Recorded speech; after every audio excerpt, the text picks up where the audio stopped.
and west of the Rift to meet you and look at the report together. Then they can inform the House. Question 084 of 2025, Daniel Karitho, Igembe Central.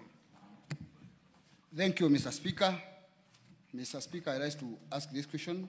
Could the Cabinet Secretary clarify the actual quantity of Miraa exported daily from Kenya to Somalia, given that the Agricultural and Food Authority, AFA, reports an average of 15 tons per day, while the Nyambene Miraa Trade Association, a duly registered and the most active association of Miraa farmers and traders, report exports of over 40 tons daily. Second, explain why official data on Miraa export to Somalia remains inconsistent and unreliable despite the continuous export since July 2022, and how this has affected trade negotiations and policy decisions between the two countries. 3, state the measures being undertaken by the ministry to ensure accurate reporting of Miraa export data, safeguard government revenue, and promote equitable support for the Miraa sector in terms of research, marketing, infrastructure, and budgetary allocation. Thank you, Mr. Speaker. Thank you very much, Mr. Speaker. That should be shorter than the previous one. It is indeed very short, Mr. Speaker. The question, I just need to scroll down, Mr. Speaker, because it was a question that was, there was a question before then, and I need to, yes, Mr. Speaker. Mr. Speaker, let me just open by very quick remarks to say and to inform the House that cat, popularly known as Miraa in Kenya, is a major cash crop for Kenya and consumed and used for trade for decades. There are about 110,000 farmers growing cat in about 360,000 acres, benefiting over 1.4 million people who are engaged directly or indirectly in that farming. And Mr. Speaker, the annual production is estimated at about 32,000 metric tons, valued at about 13 billion, based on the prevailing market price of about 400 shillings per kilogram. About 80% or 90% is consumed locally, and the rest is exported to different destinations. Somalia is the main export market and consumes over 95% of the total export volume. Mr. Speaker, on the honorable member's question, the average quantities of Miraa exported to Somalia daily, as captured in the AFA Integrated Management Information System, ranges between 13 to 17 tons. That is 13,000 kilograms to 17,000 kilograms, and have annexed it in my report as Annex 1. The volumes exported varies from time to time, since it depends on the orders granted to the exporters by their importers in Somalia. Somalia is the main export market for Kenya Miraa, following its ban in European Union and Netherlands in 2021 and 2011 and 2012. Since the opening of the Somali market for Kenyan Miraa in July 2022, the country has exported a total of 17 million kilograms by October 2025 of fresh Miraa. Mr. Speaker, there is a duplicity in the question, so I'll read the next one, which will answer the first one. In response to the second question, why the official data in Miraa exports to Somalia remains inconsistent, the quantities of Miraa exported at any particular time or any particular moment by exporters is dependent on market requirements, orders placed by the market, space available on the cargo airlines, and produce availability, among others. The ministry, through AFA and other partner government agencies, facilitate trade by issuing required clearance documentation based on the volumes and cleared by Miraa exporters. Export data obtained from AFA, Kentrade, is consistent since all the three agencies have their system integrated. The final volume that is airlifted is indicated in their air manifest that remains with the Kenya Civil Aviation Authority.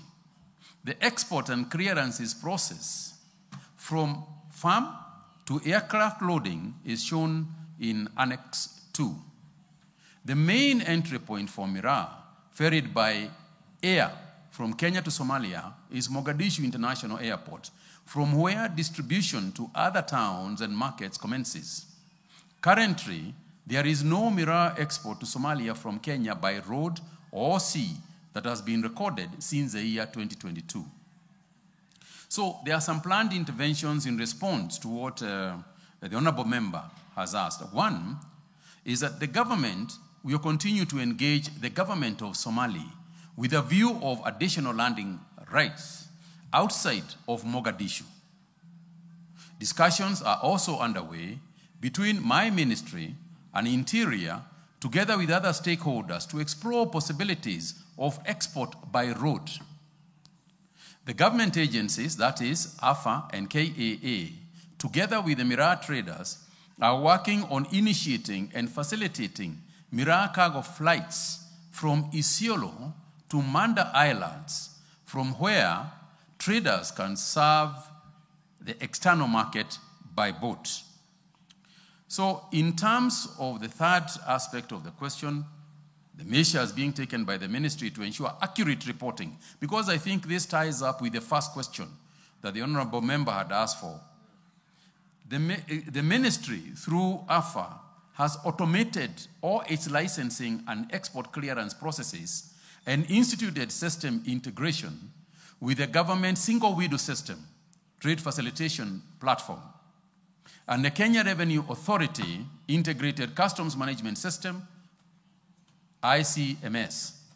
This has aided in removing the human intervention in data capture and verification. I repeat that, Mr. Speaker, the human intervention in data capture and verification.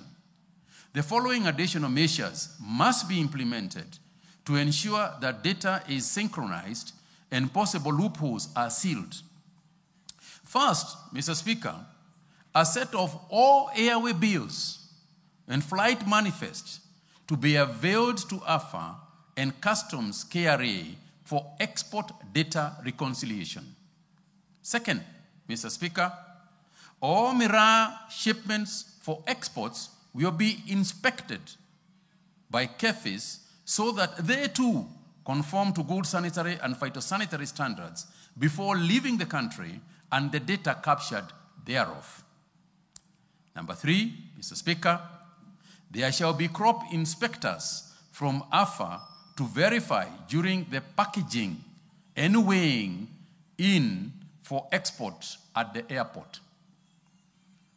Number four, Mr. Speaker, all Miraa export data must be reported by the airline, which has not been the case, Mr. Speaker, to KAA every month, just like all other goods that are exported out of our airports.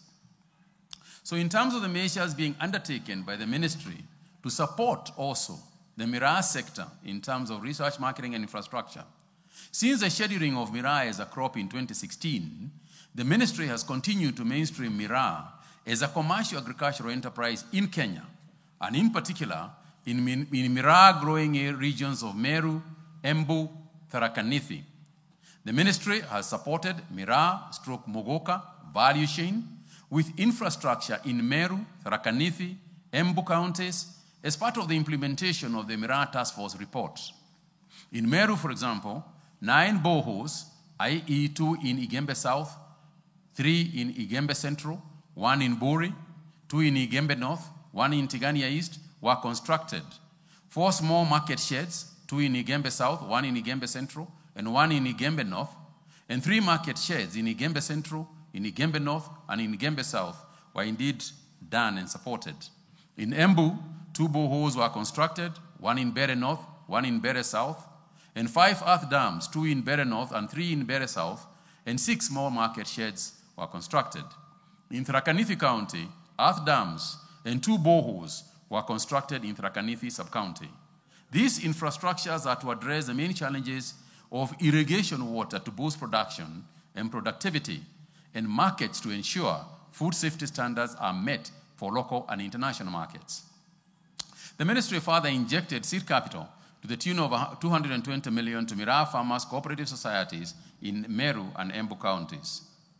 The ministry established the Miraa Research Institute under the Kenya Agricultural Livestock Research Organization, Act Cap 319, via Gazette Notice number 9365 of 17th of August 2021 to champion research in Miraa value chain.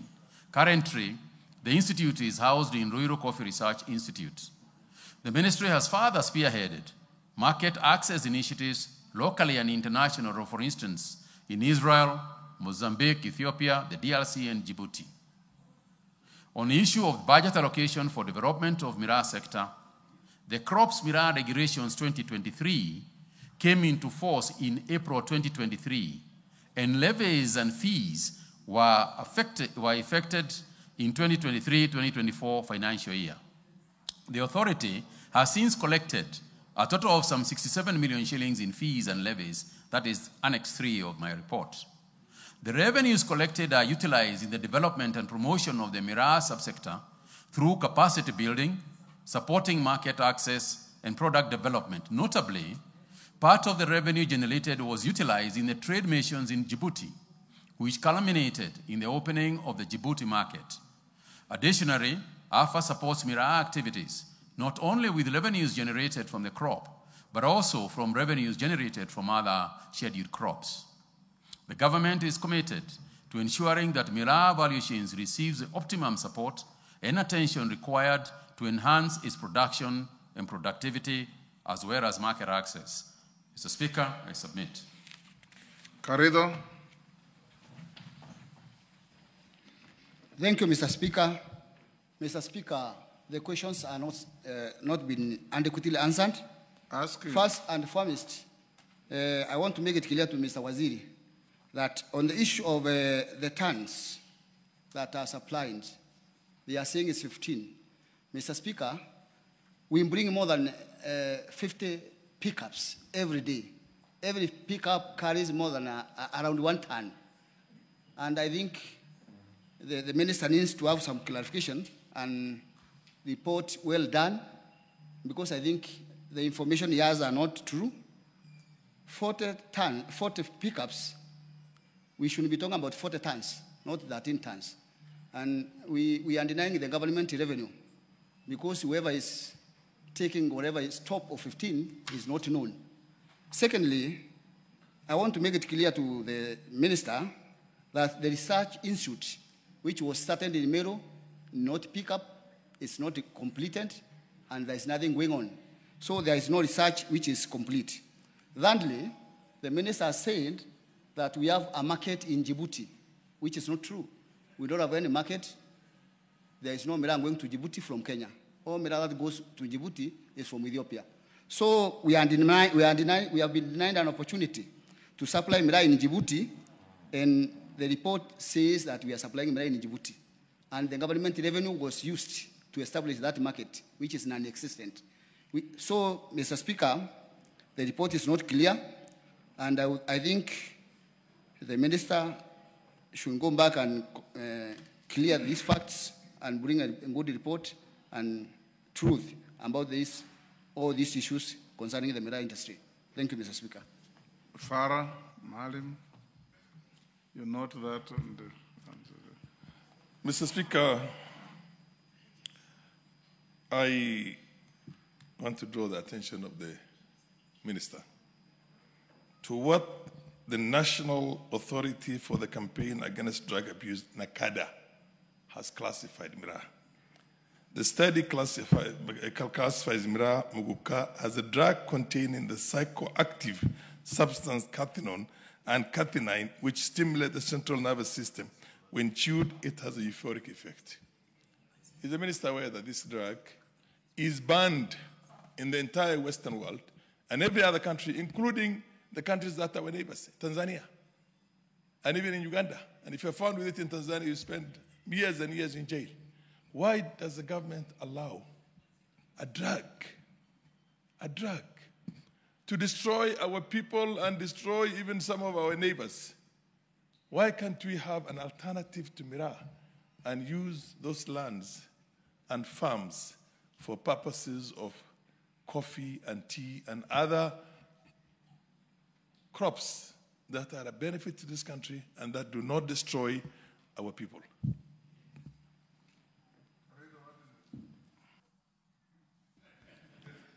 Mr. Speaker, I want to make it very clear to the Member of Parliament that Miraa being identified by the Nakanda as a drug. It's not only Miraa. Even coffee, even beer, they have been identified by Nakanda as drugs. And I think Kenyan breweries is running openly, BAT is running openly. So it's not only Miraa industry that has substances that has drug effects. In addition to that, Mr. Speaker, the 𝐃𝐜𝐬𝐿 and 𝐾𝐜𝐬𝐿, which is in Miraa, is of less effect to human beings than whatever is in tobacco. The minister question, so I want them just to do clarification to the minister, to the Member of Parliament. yes. That to the Member of Parliament that the effect of Miraa on human beings are less than those of coffee, tea, and cigarettes. So the Miraa is safe, and I think even my friend here, Farah, has been using Miraa for very many, many years. Mr. Speaker, you know Farah is the honourable member is preaching water.